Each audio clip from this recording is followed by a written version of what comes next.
Jim Alexander here with Real Talker. I am talking to the man himself, the writer, the director, the creator, the man himself, William Dickerson, for No Alternative. William, thanks for joining me here on Real Talker to talk about your film. Yeah, well, thanks for having me. This is exciting. One day away. How does it feel, the anticipation of having the movie get so close, all the work that you put in, the writing, the directing, and now it's coming out, you know? It's almost hard to believe, right? Mm-hmm. And I have to question, is this really happening? Because this project's been with me for over a decade, you know. Started as a book, then, you know, we started the process of making the movie in 2015, raising the money. Now it's 2019. Now that might seem like a long time to most people, but in the indie film world, that's quick. I mean, that's actually unusually quick. Right. Sometimes I've heard all sorts of stories when it comes to filmmaking, decades in a lot of ways. Yeah, because we started the crowdfunding campaign in 2015, and within a year we were shooting. So it was kind of really just we put the pedal to the metal, and it worked out. Tell me the initial inception of this. I'm guessing you kind of grew up or were a big part of the grunge era, the 90s. Indeed. You know, Nirvana. We had, I think, the best kind of grunge type of music back then, the early 90s. That was the era for it, really. The start of it, the Seattle, you know, garage bands, all that. How inspired were you, and what were some of your favorite bands that stuck with you, that you grew up with? Well, you know, I was a teenager in the 90s, and that time period, both the music and the movies, affected me so much. It really just has stuck with me. In fact, I think like a big part of me is still back there, right? I had a grunge band called... You did? Yeah. Okay. What's the name? Because there's always a crazy name behind it. Well, we were first called Guy Smiley, named after the character from Sesame Street. And then eventually we called ourselves, because we found out there was another band named that. We called ourselves... You actually had another band named that? Yeah, it was a Canadian band. But we were young. We were like, oh, we need an original name. We probably just should have kept the name, because... why not? But in any event, we later changed our name to Latter-day Saints. Okay. And the band in the movie is called Latter-day Saints, and they're loosely inspired by my band. In fact, the music they play in the film is our music. Yeah, so really? The songs you hear in the movie were recorded 25 years ago in the grunge era. By my band, wow. And so you'd have to pay for rights or fees. You were good with that. Yeah, that eliminates a lot. Very economical. Yeah, that's awesome. But ironically, this is totally unanticipated, because the movie soundtrack has been getting a lot of buzz. Has been winning some awards. We got a record deal for not only the soundtrack, which is going to be coming out on vinyl on Record Store Day, April 13th, but Rhyme and Reason Records has given my band a record deal. So now we have to get back in the studio and start recording. Are you getting the crew back together? Yeah. What are they feeling like? I mean, they're excited. Like they're based in New York, so they're kind of doing the brunt of the songwriting right now. Right. So every Sunday they'll be getting together and. You know, are you prepared to go on a tour? Of course. Why not? You kidding awesome. me? This is like a dream come true. It's coming all full circle. Although, years later. I am older though, because that drums, you know, it requires a certain amount of you know, exercise and healthy living to be able to play drums every day. So I have to kind of get back into. So you were doing the drums now? Yeah, I'm the drummer. Yeah, I'm the drummer. Wow, that's so funny and cool in a lot of ways. So initially, when you wrote it, because that's where before the movie, because the book came out first, then inspired. Yes. What was the kind of the moment that you knew you had to write a book about, or you had the story idea? Because writing a book is no easy task. No. You know, you need a lot of preparation and just the whole arc of it all. What was that moment where you decided, you know what? I think I'm going to make this into a book and write about it. Well, the movie, the story is largely autobiographical. It all started with my sister, who suffered from what's called borderline personality disorder. And one of the ways she was able to cope and channel her turbulent emotions was to take a persona of someone, you know, that was totally different, you know, different than her, and so outside the realm of what she's used to in her normal everyday life. And that persona was a hardcore gangster rapper.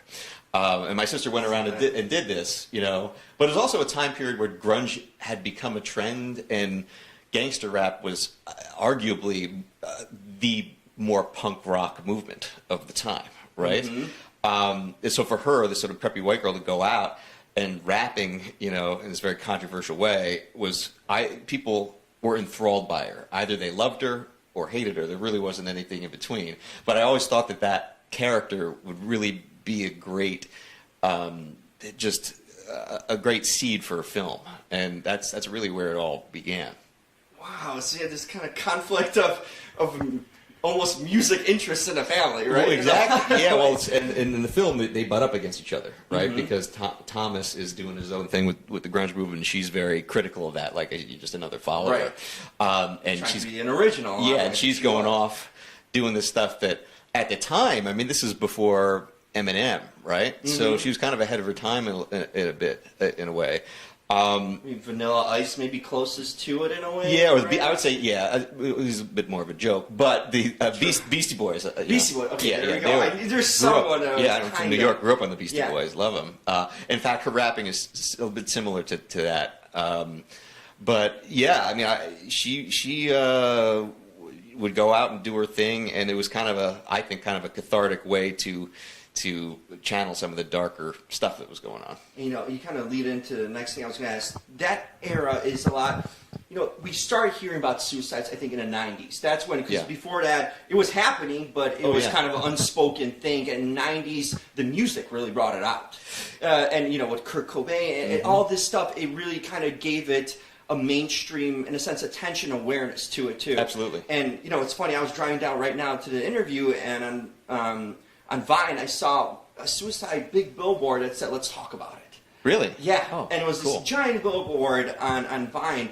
And I was like, wow, how, you know, this sort of message in the 90s was just starting to come out. And now the awareness is so different. And, you know, it's such an important thing to talk about. It is. Tell me kind of your influence and the message in a movie that you're not avoiding. You're trying to convey it too in a lot of ways. Oh yeah, I'm confronting it head on. And like, you're right. I think the music of the '90s.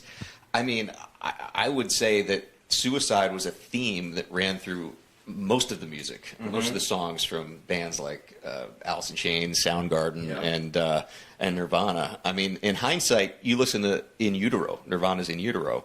Every song, it sounds like a suicide letter. I mean, it's so, you know, the mood is so dark. But, you know, at the time, you don't really realize it. Things kind of make sense after he committed suicide. But that was, people were in that state of mind in a way, because everything on the outside was seemingly perfect. Like, you know, every suburb, you know, the baby boomers' kids were supposed to be doing great. You know, economy's great.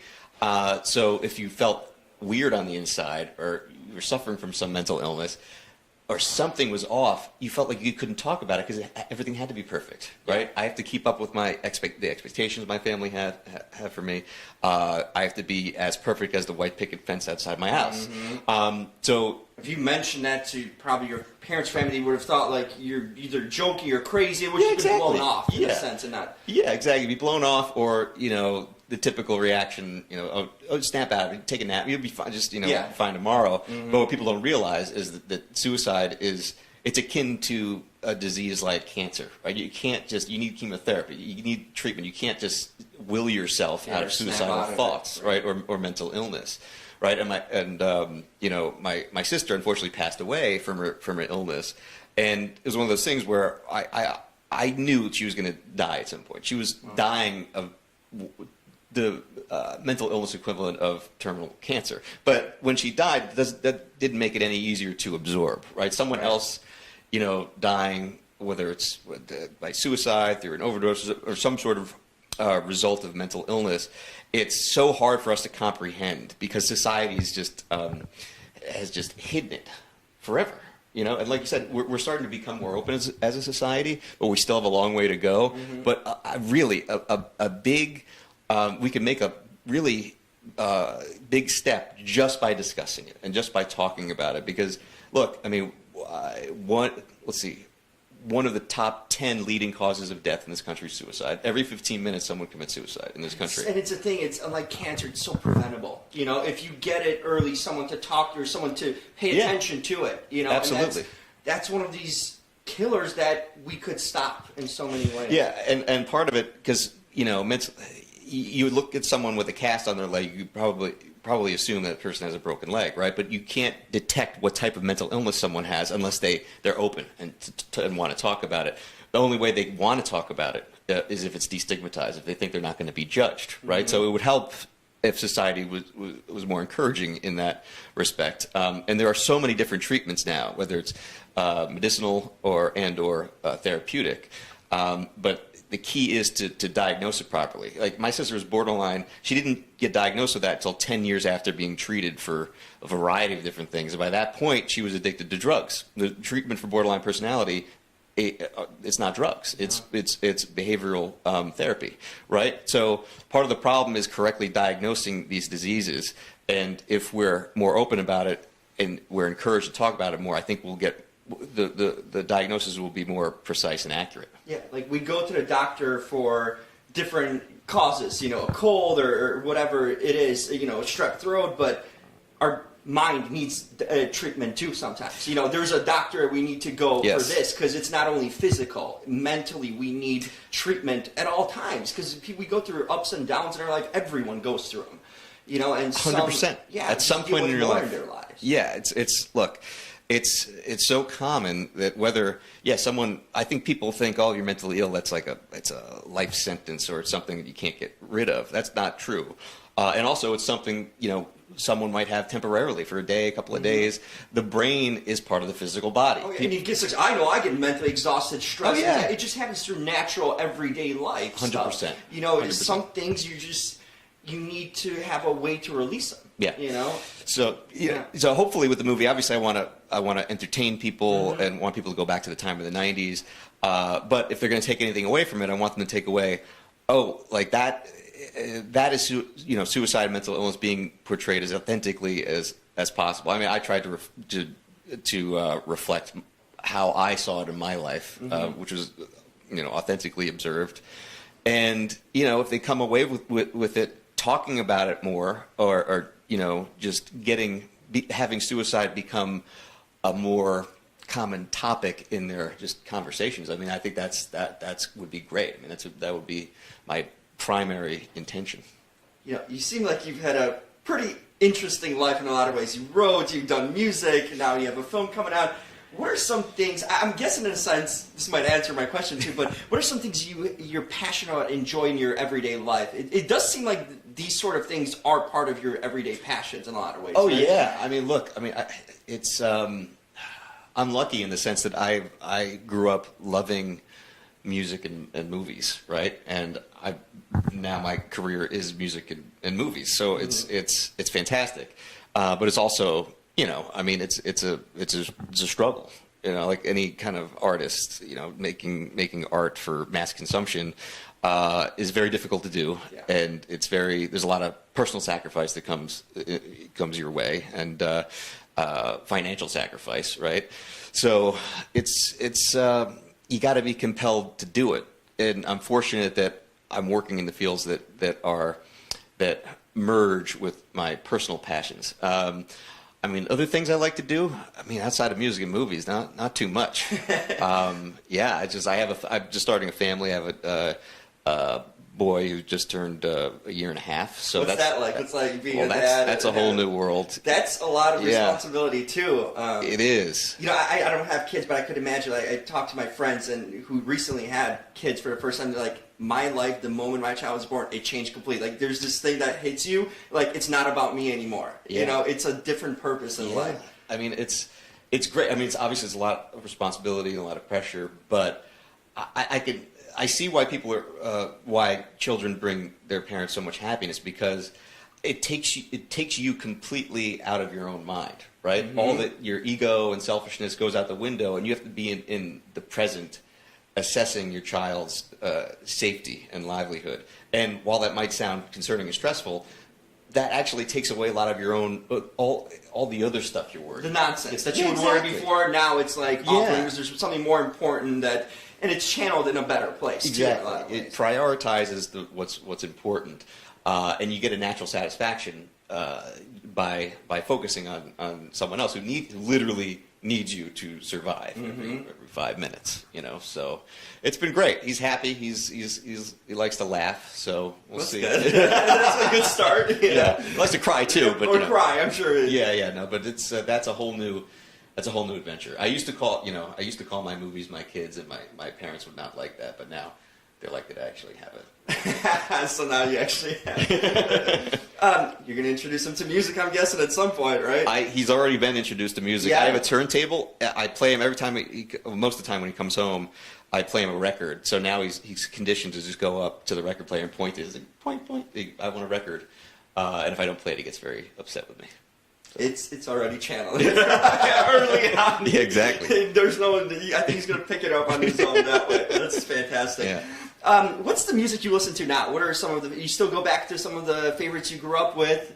Yeah, I mean, it's I was having this discussion before. I probably will sound a bit old when I say like nothing's really knocked me out in the musical world in the past 10 years or so. I mean, newer bands, gosh, I mean, I'm really hard-pressed to tell you what my favorite band is right now. But I always go back to the classics and go back to the 90s, particularly because I've been in this zone for so long. Just to be in it, I kind of forced myself to really, I limited myself to that era. But no, I mean, it's funny, the bands I'm sort of rediscovering, or discovering now, some of them are 90s bands. Like, I'm really into the band Failure, which is a 90s band. Okay. Right? They have a song on our soundtrack. But they've been around the 90s, and it wasn't until recently that I got into them. So there's still that's what's so great about the 90s. Discover, yes, right? Exactly. Even though it was funny because like last week I was going through YouTube and I was looking at the decades and like the top 10 songs of each, Yeah. and I was listening to like the top 100 hits of the 90s and 2000s. Like 2000 seemed like it's so far away, and it's like I lived through that. You know? Yeah, no, it's crazy to think about, but I think music is due for a new punk rock in ethos movement, right? I don't know. There really hasn't been a time as potent and important to pop culture as the 90s, I don't think. Yeah, I think it shaped a lot of us, and who Right. and it gave the freedom for the future decades to kind of take up and be more vulnerable and open with, because the music spoke. You know, it was truthful, I feel, a lot of ways too, and people voiced even the dark side that I was used to hitting was more positive. That's what those bands kind of did. They opened up the discussion of, hey, it's not always beautiful and nice, you know. Yep. And we have inner hurt that we're trying to tell you guys about, to in a sense to be able to express if you have it too. Yeah, no, absolutely. So hopefully there'll be a new movement that channels something similar at some point soon. I think so. No alternative. William Dickerson, the man, the creator of it all. I'm excited for the movie. I'm glad. I hope it does Me too. Great. Yeah. It's good to be transported back in time and feel. It's I very think so. 90s, even in the look and everything. So Yeah, I appreciate it. I love it. Thank you so much. Thanks for having me. Absolutely. Good luck. Yes, thank you. Take care. Perfect.